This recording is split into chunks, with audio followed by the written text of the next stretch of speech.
Hats thing up.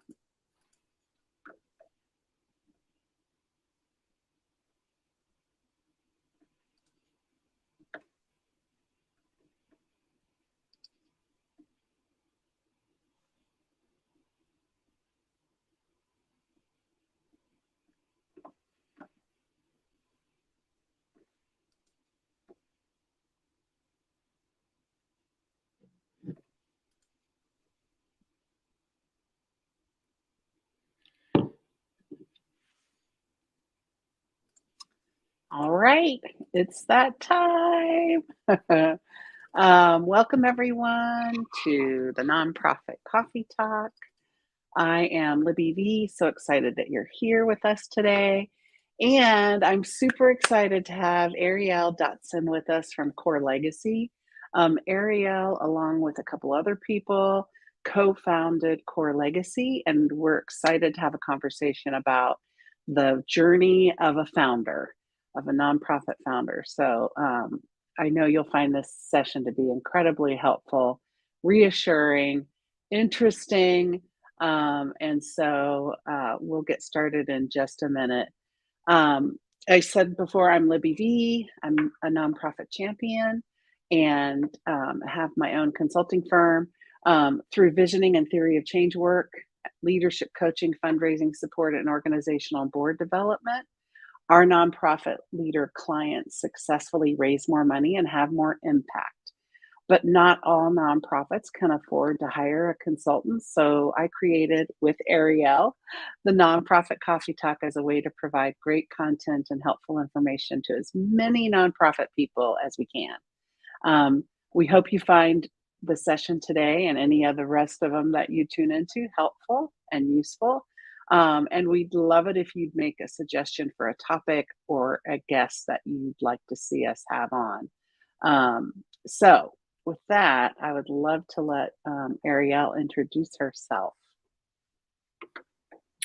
Well, thank you, Libby. I'm so excited to be here. You've just had amazing guests on this show so far, and it's been such a huge resource for people wanting to get involved in the nonprofit sector, nonprofit leaders, and the community. So my name's Airielle. I'm from Core Legacy. I'm one of our co-founders. We co-founded in 2019, me and three of my friends. And our mission is to educate and empower young men and women who've experienced childhood trauma, like abuse, neglect, and household dysfunction. A little bit about me, because as a nonprofit founder, I didn't realize when I'd start how often people were going to ask me to share my story. So I grew up in Columbus, Ohio, in poverty. My siblings, and my mom, we were on Section 8 housing, and I witnessed my father battle a drug addiction most of my life, and it took his life when I was 17. And that was a big turning point for me. In the back of my mind, I thought something could happen because I knew how bad his addiction was. But you don't believe it until it happens to you, right? So I went to college. I was able to get my bachelor's degree debt-free from the Pell Grant and from enlisting in the military. But when I got out of college in 2019, I wanted to do something different. As somebody who's in their mid-20s who felt like I felt like I could never connect with people my age because I was never sharing my story. I wasn't sharing with my friends about parts of me that made me who I was and who I am today. I never volunteered that information, right? I was always shifting conversations around, like, what does your family do? What does your mom do? What does your dad do? And I never wanted to talk about addiction or poverty. And I think a lot of people who grew up like that do the same thing. they shift conversations, and and you feel alone, right? Because you don't talk about it with anybody, and then because nobody talks about it, you think you're the only one going through it, when that's just not the case at all. Yeah. So when we first founded, we had this vision to host professional development classes that centered on resume building, interview skills, public speaking, mentorship, and we would host one retreat a year. But what we found with these monthly classes, with the age range we were targeting, ages 18 to 24, they're not all on the same schedule, right? They're not all working 9-to-5 jobs. Most of them are, most of them are working weekends, right? Because, just as a young professional, you kind of get the short end of the stick. And not only that, the most important takeaway was our demographic, that age range who experienced childhood trauma, the majority of them are still living in survival mode. So when you think of Maslow's hierarchy of needs, if you're not getting your basic needs met on the bottom level, housing, consistent and affordable housing, food, health care, and Safety. all of that. Personal safety. Yeah, personal safety. That sometimes we forget that we can take for granted. Because when you have those needs met, everything else comes easy. But our demographic, most of them are not getting these needs met. And, this professional development and finding your purpose and figuring out who you are, that's at the very top of the pyramid, very top. So we were trying to skip all of these steps. Our first retreat, so our retreats are like a few days of fun, relaxation, and reflection. So we went to the beach, we played volleyball, we watched TV, we just hung out, we tie-dyed, we talked about childhood trauma. And for those who aren't familiar with adverse childhood experiences, that's the official term, there's a questionnaire that asks 10 questions from if your parents were ever separated before the age of 18. That's a lot of us. If any of your parents had been to jail before you were the age of 18, if any of your parents struggled with mental illness or addiction, if you were ever abused physically, mentally, sexually, if you ever witnessed your mother be abused. So there's these 10 questions. And we were going through those 10 questions as a group at this retreat. And this young man said, what happens if I said yes to all 10 of these questions?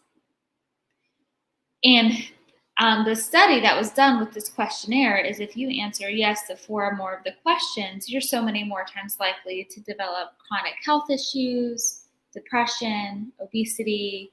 You're more likely to take your life. It's just very, very, it's called an ACE score. Your ACE score, and correlated to those results, not results, but outcomes. It's almost anxiety inducing because you feel like you don't have control over those outcomes, especially when there's generational trauma there, because a lot of it is physiological too. But there are ways to overcome it. And that was our objective, to teach them these ways and to teach them coping mechanisms. Because, the first step is just acknowledging what's going on. So the young man who said that, he had dropped out of high school in the 9th grade because his family couldn't afford water or electric, and he couldn't wash his clothes. And, where he come from, he wasn't pushed to finish his high school education. And he expressed interest to wanting to get his GED. So we partnered with a tutoring organization at the college in Columbus, Ohio State, and we would meet with a tutor to get him ready to take his GED. And at first, he was very motivated, but every time we would meet, we would take him back home, and he lived in a 2-bedroom house with his mom, his grandmother, his sister, and her husband, and their 3 kids. I have no idea how they did it. And he didn't have transportation. So he was confined in this chaotic atmosphere. And his coping mechanism was to put on his headphones, listen to loud music, play video games, and drink. So every time he would go back to his house, he would just lose motivation. And he couldn't study there. So he ended up just stopped coming to tutoring. And that was the time we realized that we wanted to create a housing program. So that was in 2019. And here we are today in 2022, raising funds to launch that housing program. That's amazing. That's such a good illustration too of just how trauma affects people, and they, as a society, we don't connect those dots very well, right? We say somebody's lazy or distracted or unmotivated, or that gets thrown around a lot, right? And people don't understand the generational effects of poverty too, which is trauma in and of itself, right? And all the things that go along with poverty. And I can remember going to a training about poverty and learning that it takes 5 generations of somebody being out of poverty before there's no lingering emotional and otherwise effects, right? That's huge. That's incredible. So it's great that you're doing this work. Yeah, it's intense. So like if I were to get my family out of poverty in my lifetime, there's still a high risk that my family would fall back into poverty 5 generations down the line. Yeah. And there are so many behaviors and thoughts and feelings and emotions that just stay there, like generation after generation. They weaken a little bit with each generation that's out of poverty, but it has an effect for so long. It's really kind of crazy that we haven't recognized it before. And I don't think it's very well known either, all those things that you just talked about. You said you're going to build housing. Talk about that a little bit. That's exciting.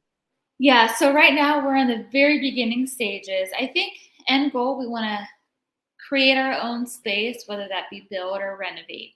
But, just to kick off, get started, we're going to rent. So right now we're just looking for a location. And before we can finalize on a location, we need funding to come in. So as a nonprofit founder, we always talk about grants, right? But we're 3 years in, and grants and investors want to see that if they give you money, you're not their only source. They're not your only source of revenue. So we launched a founding monthly donor program to prove to investors and foundations that we have a strong community behind us, and we have recurring revenue coming in that's not red tape, that we can spend how we need it. We need to spend it. So right now we have about 30 people. All their names are written up here. 30 people in our founding monthly donor program. Libby is one of them. And our goal is to get to 100. And if our averages are right, with 100 monthly donors, we should be bringing in about $40,000 in recurring revenue every year. And why a monthly giving program is so important is because monthly donors have an 80% retention rate. So we only have to ask somebody to sign up one time, and that's it, and then invite them to any events we have going on. But we can spend less time fundraising and more time building and seeking other funding sources. So that's why a monthly giving program is so important, and I will die on that hill. I That's the one thing I wish I would have started as soon as we got our 501c3, but we didn't officially launch it until last November. Yeah, I will put an exclamation point on that. I agree with you 1,000,000%. So it's smart. So yeah, Get started now, people. and there's a lot of nonprofits who don't even use grants. Yeah. Right. Sometimes they make the choice not to. It's a strategic decision, right? Because sometimes there's a lot of reporting that comes with it, and you have to really weigh the money against the requirements, and that is Mhm. a more thoughtful approach to deciding whether or not to go after grants. Yeah, it takes a lot So, of time. it does, But it does. diversifying your funding is important too. Yeah. And when making your organization's name well known in the community when it comes to those big foundations, I think is also important. So, like here in Columbus, it's like the Columbus Foundation and White Castle Foundation, and I think the Blue Jackets have one or something Mhm. like that. Yep, they Like the do. big foundations, um, just actively building those relationships, Yes. right? Because it's not just the money; it's also the people. Yep, that's right, and, yeah, that we could go down that path a long way, but relationships first, Mhm. right? It's Yeah, they're not ATMs, they're people, exactly, and exactly. it's a professional relationship. It's not like you're gonna be we're not, saying you are become best friends, but, Yeah, a just like professional finding relationship. win-wins, and Yeah. enjoying the process. Yes, that's good. Yeah. Yeah, it's about the win-win, and, um, yeah, it's great.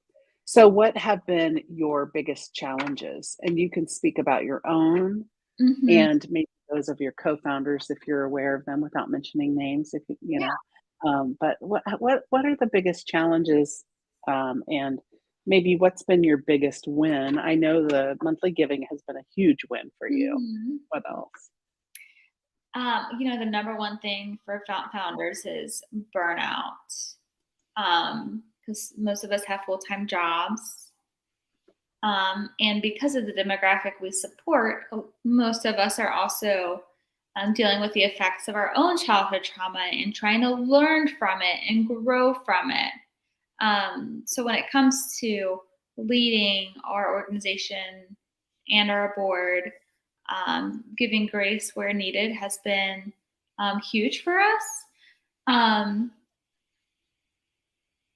when it comes to burnout, I've learned that if it's hard for you to give grace to other people, you're probably not giving grace to yourself. Yeah, Yeah. yeah, that's so true. Mhm. Um, Starts with you. and it's a beautiful thing when you start to get like this topic is so controversial. People say I give too much grace, but I've seen the ROI, the long term benefits of taking it easy on people, especially volunteers. You can't treat volunteers the same as you treat paid staff. And you also can't treat like a founding working board, I'm sure, the same as like a very more established board. So I should probably clarify that. But we're a working board, and most of us don't have nonprofit experience, and we're working off of our passion. Um, but yeah, that number one struggle outside of funding is burnout. Yes. Yeah, when you're bootstrapping, getting started, you've co-founded with several people, you're all working really hard and you're all doing other things at the same time. Mhm. Either you're self-employed or working jobs and have, have other lives, right? So Mhm. it is just a lot of work, and the high burnout rate is higher among founders than it is of EDs even that aren't founders, because you'll just almost make yourself sick working, right, to fulfill Exactly. that passion. Yeah, And just trying to remember all that you've accomplished. I just, this summer I was really burnt out. And during that time, it's a good time to just really slow down and listen to your body and reflect. Reflect what your goals are and see how much you've accomplished because it is a long game. And honestly, it's so rewarding to build something that hasn't been built before, that's unique to the people you serve and the community you live in. It's very exciting. And when you it step is. back and really think about it and think about like how unique your organization is, um, it kind of relights a fire under me. Yeah. So you and your founders didn't have nonprofit experience, but you wanted to help. You wanted to make a difference, and that's how founders usually start, right? Occasionally, somebody's had nonprofit experience, but usually it's they've had a personal experience and they Mhm. want to make a difference, right? So it's that kind of approach. I know Um, a lot of nonprofit founders who founded it by themselves, and I don't know how they do it. I don't know how they do it because I lean on the team so much, yeah, so much. yeah, definitely. It's definitely a boots on the ground kind of thing, right? When you're bootstrapping like that and working for that. I hate the term bootstrapping, by the way, but I just used it, so we'll go with it. I think a lot of But founders are afraid to onboard team members because they feel like they're not ready. But like almost see it as like it's a necessity because if you're gonna do it alone, there's a bigger chance that you're gonna fail. mhm, Because at this point, I can't let my team down. They've already put in so much work, yeah, right? Because if yeah, I just decide to close up shop tomorrow, I'm kind of slapping the face to them. yeah. Yeah, and it's good accountability. It's good to have people you can lean on and share stories with, and you know, it's also too much work for one person. I mean, that's just the Mhm. basics of it. It's just too much work for one person. Um, so, is everybody? Do you feel like in it for the long term? Is there commitment from everybody to keep at it and keep growing it? Um, we're still new. So two out of the four co-founders stepped away because of life responsibilities. It's hard to predict where you're going to be at. Yeah. But especially with the founders, they're always like one of the founders is coming. We have a fundraiser tonight, and she is coming tonight, and we haven't seen her in a few months. So she's one of the ones who stepped aside, but she's still involved and she still wants to be involved. So keeping that door open. And I want to say that for like most board members and even volunteers who want to stay involved with the organization, there's going to be times I think where they can give more and times where Mhm. they can't give as much. And I think that's totally okay.